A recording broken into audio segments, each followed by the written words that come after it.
The two offerings are part of the company's low-cost mobility journey.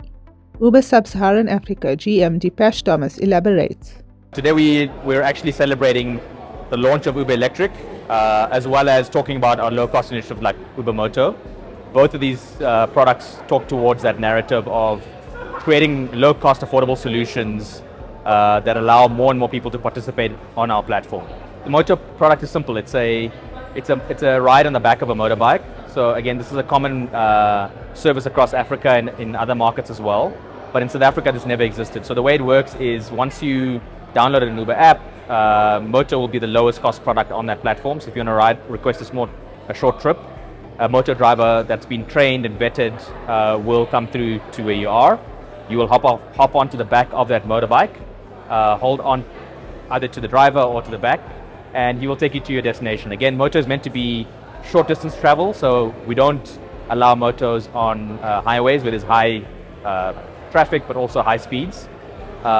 Uber Go Electric works similar, so it's the next lowest cost product on our platform at the moment. It's fully electric, as I mentioned, and right now we're starting again in a very, very small geography in Sandton and Rosebank. And again, the plan is to test out, one, the charging infrastructure, two, how long the vehicle can stay charged, how many trips we do, the demand, and over time we'll start scaling that out as well. So we've got two partners, as I mentioned today. The Moto, we've got one out of a couple of fleet partners is Africa Mover, and they're an aggregator of taxi associations.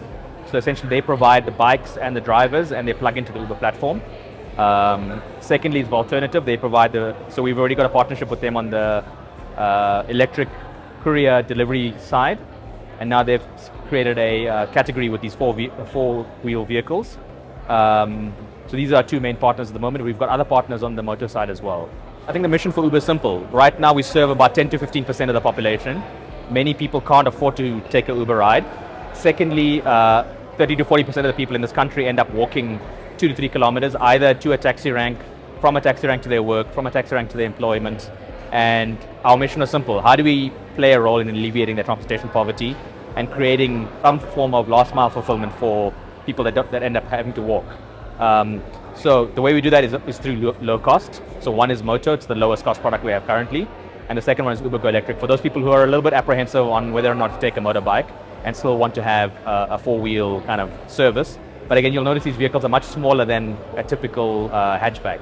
So again, the unit economics makes a lot more sense. The vehicles are lower cost. The use case is again last mile. So we anticipate a lot of people using it for 2 or 3 kilometers. We don't allow them on the highways currently, and that's the way we want to play a role in bringing down barriers of costs and allowing people to kind of like take more and more of these products on our platform. Today marks an important step for us in terms of fighting transportation poverty. I mentioned it earlier. 30 to 40% of the people in this country have to end up walking. We serve as Uber and as e-hailing maybe 10 to 15% of the population. There's no formalized public infrastructure that serves those people that have to end up walking. Today we're on a mission with our partners to start alleviating transportation poverty. And I call on other partners, I call on governments to help us move forward in this journey. It's one that can not just alleviate transportation poverty, but also create thousands of jobs for drivers, both on these mini vehicles, but also on our Uber Moto fleet. Thomas provides insight into the company's electric vehicle journey and the relevance of these. I think the typical mindset people have of an electric vehicle that come to mind is a Tesla, which is north of R1 million, unavailable in South Africa. BYDs that can cost 400, 500,000 Rand. These are vehicles from China that are sourced through our fleet partner, Volternative. So the vehicles are branded Volternative. It's made in China through a specialized OEM that they've contracted to, and they form part of the Uber ecosystem on our platform now as well. Again, these vehicles are in existence in China and other markets in the tens of thousands, so they've been proven and tested. And for us now, it's just about rolling this out, making sure there's sufficient charging infrastructure going forward. We've seen a lot of movement towards electrification, especially in the mobility sector. We've seen it globally, where it makes a lot more sense because electric vehicle costs about 30 to 40% cheaper than a fuel vehicle with sufficient scale. So we're seeing a lot of investment into the category. We've seen BYD, for example, wanting to invest into South Africa specifically to ensure there's sufficient charging infrastructure. The benefit of these vehicles is that they're interoperable. So it's not designated specific charging infrastructure for them alone. They can use existing services that other partners have put into place. So we're quite bullish about this. We see more and more adoption in the commercial space, in the e-hailing space, but also on the retail side, and we're on this journey to ensure that we form part of that scale. So I am very confident that we'll be able to scale this out as the charging infrastructure and the costs of charging come down over time.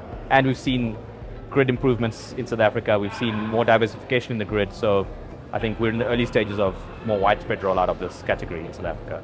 This EV journey started many years ago. So as I mentioned, pre this point today where we've got charging infrastructure, we've got lower unit economics for charging versus fuel, we started the journey in Kenya, we started the journey in South Africa where charging infrastructure was not widely available. So on our two-wheel product, we've actually got swappable batteries. So what happens is people don't have to go and charge their bikes.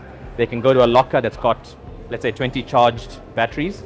They go in there, they open the locker, take the battery out of their bike, put a new battery in and swap it out, which takes about 30 seconds to a minute. And that was the way we kind of localized the inability to charge, the lack of infrastructure, the high costs, etc. And now that the market has begun investing into it and we're seeing widespread adoption of infrastructure, we started off the four-wheel journey about a year and a half ago. And obviously, we needed to find the type of vehicle, we needed to have discussions with our fleet partners, and it's taken us some time and we finally launched this year. So the journey has been quite an extensive one, but the electrification started way before the four-wheel electrification journey. So Uber's got a goal of being 100% electric by 2040 as a global platform. South Africa and Sub-Saharan Africa are not excluded from that. And this is forming part of our journey to electrify the entire fleet going forward. So our targets are the same as the global ones. Of course, like I mentioned, we have to have local nuances and the way we get to that. So we started off on the two-wheel side. We've got 100% electric fleet in the courier business with swappable technology. Now we're moving into the four-wheel space and the microcars. And I have no doubt in the next couple of months to years, we'll be seeing more and more of our fleet, whether it's hatchback, sedans, or premium vehicles being electric in nature. Thomas provides insight into the Uber Moto journey. So the process actually started about more than a year ago, and there was a lot of policy engagements with taxi associations, engagement with the Joburg city to ensure that the vehicle itself was eligible, allowed on the road, with the taxi associations to make them understand that this is a complementary product and not a competitive product. And once all that groundwork was laid, we launched the product in mid-January this year. Again, we started off in a very small area in Johannesburg, and now we are across 20 different suburbs and geographies in Johannesburg, with more than 300 odd motorbikes on the platform. Africa Move is here as part of the launch. Essentially, they are a fleet partner to Moto.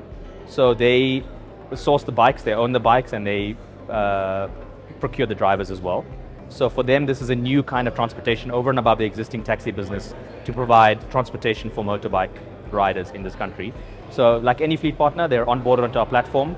They provide the vehicles, they provide the drivers, we provide the demand gen, and of course community guidelines in terms of how to operate on the platform, both as a fleet as well as a driver, in terms of safety, in terms of professionalism, and all the other benefits we give a fleet partner as well come through this relationship. Thomas also touches on expansion plans for Uber Moto.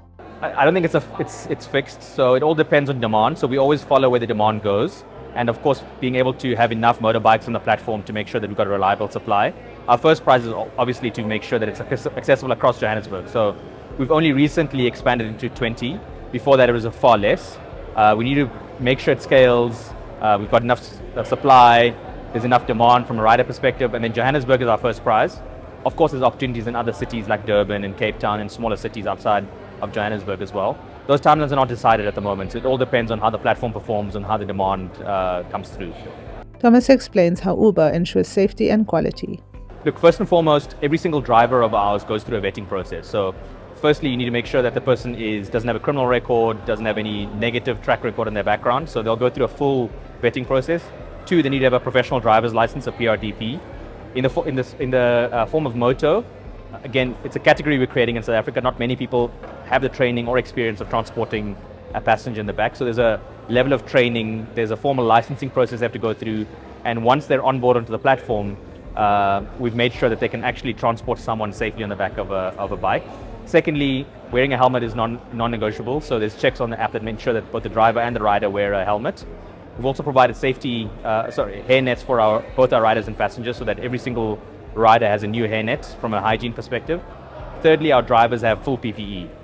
So they've got like protective jackets and shin guards to make sure that if anything happens to them, they're safe. But again, safety is the driver, the vehicle, plus the equipment that we provide.